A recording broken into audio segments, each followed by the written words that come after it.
Hi hello everyone, అందరికీ నమస్కారం. నేను మీ లక్ష్మి అండి. ఈరోజు మన రెసిపీ వచ్చేసరికి బొంబాయి రవ్వ వడలండి. ఎప్పుడు బొంబాయి రవ్వతో ఉప్మానేనా అండి చేసేది. సో ఈరోజు స్పెషల్గా వడలు చేసి చూద్దామండి. ఎలా ఉంటాయో టేస్ట్ మనమే చేసి చూద్దాము. ఇంకెందుకండి లేట్, రెసిపీలోకి వెళ్దాం పదండి. సో ముందుగా ఒక కప్పు సుజీ రవ్వని తీసుకోండి. నెక్స్ట్ ఒక పావు కప్పు అటుకులు తీసుకోండి. ఆ అటుకుల్ని సుజీ రవ్వని ఇట్లా మెత్తగా ఫైన్ పౌడర్ లాగా మిక్సీ పట్టుకోండి.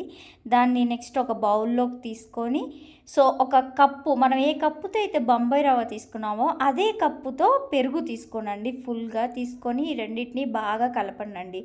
ఆ పౌడర్ని అండ్ ఈ పెరుగుని ఒక బౌల్లో వేసుకొని బాగా కలపాలండి.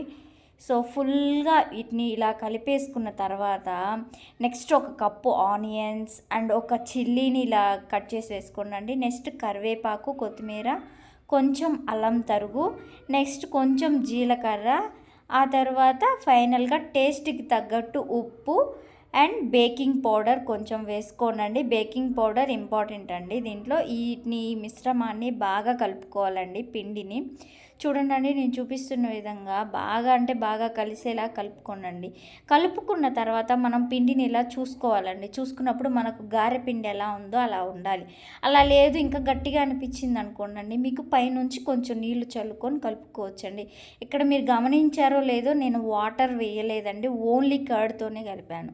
నెక్స్ట్ ఇలా ఒక ఒత్తే దాని మీద వేసుకొని, మీరు గారెలు ఒత్తుకున్నట్టు వేసుకోవచ్చండి, బట్ అలా నాకు రాదు. సో నేను నార్మల్గా వేసేసాను.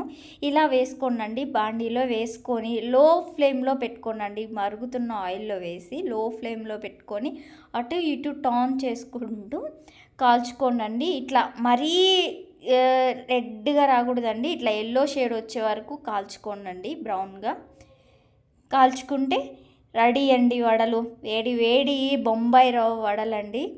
లోపల మెత్తగా, పైన క్రిస్పీగా, వెరీ టేస్టీగా ఉంటాయండి. ట్రై చేసి చూడండి. థ్యాంక్ యూ అండి. Thank you so much.